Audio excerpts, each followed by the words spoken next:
उन्होंने जो कहा पब्लिसिटी की बात, तो मैं तो गांव-गांव घूम रहा हूं। तो अगर हमको पब्लिसिटी करना होता तो पटना में बैठ के रोज़ प्रेस वार्ता कर रहे होते। हम तो गांव-गांव 100, 200, 500 लोगों के साथ पैदल चल रहे हैं। ये पब्लिसिटी तो है नहीं।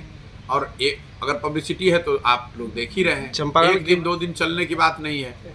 अगर पैदल चलने से पब्लिसिटी मिल रही है तो मैं उनको भी सुझाव दूंगा कि वो भी पब्लिसिटी के लिए पैदल चलना शुरू करें। कम से कम जनता का कुछ भला हो जाएगा। चंपारण की स्थिति क्या है अभी विकास का? अब तो भ्रमण की कई पंचायतों नहीं, देखिए 20 दिन मेरा चलने का जो अनुभव रहा उसमें ये एक बात तो क्लियर है कि जो सरकारी दावे हैं विकास के, वो ज़मीनी हकीकत उससे बिल्कुल अलग है। चाहे वो पलायन की समस्या हो, शिक्षा की व्यवस्था हो, किसानों की स्थिति है, महिलाओं की स्थिति है, दलितों की स्थिति है, हर चीज़ पे जो सरकारी दावा है और जो ज़मीन पर हम लोग देख पा रहे हैं उसमें ज़मीन आसमान का फ़र्क है। इसके लिए सर सरकार को क्या कुछ देना चाहेंगे आप? सरकार को मैं यही कहूँगा कि जो पटना में बैठ के या ऑफिसेज में बैठ के जो दावे किए जा रहे हैं उन दावों को सही मानकर अपना पीठ थपथपाने के बजाय सरकार को ज़मीन पर उतरना चाहिए, देखना चाहिए।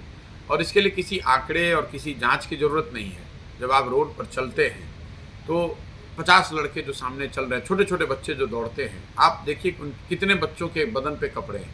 आप सिर्फ ये देख लीजिए, विकास का दावा आपको वहीं दिख जाएगा। आर्थिक विकास कितना है लोग परिवारों का, वो आपको दिख जाएगा। जब आप 10 स्कूल में जा रहे हैं तो वहाँ पर न शिक्षक है, न बिल्डिंग है, न बच्चे हैं, तो उससे आपको दिख जाएगा कि शिक्षा व्यवस्था में क्या हो रहा है। इसके लिए किसी जांच की ज़रूरत नहीं है, किसी कमेटी के रिव्यू मीटिंग की ज़रूरत नहीं है। आप जब गाँव से निकल रहे हैं तो बिना गमछा बांधे हुए आप गांव से निकल नहीं सकते, इतनी गंदगी है। तो शौचालयों की स्थिति आपको दिख जाएगी।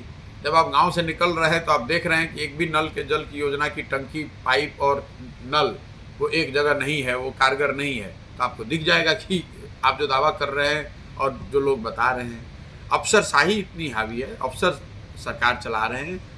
सरकारी जो पॉलिटिकल भूमिका है, जो जनता के चुने हुए प्रतिनिधि हैं, उनकी कोई ज़्यादा भूमिका है नहीं। जो लोग भूमिका अपनी तलाश रहे हैं या भूमिका थोड़ी बहुत जिनकी है, वो इसलिए है कि वो इससे पैसा कमा रहे हैं। सर बीजेपी को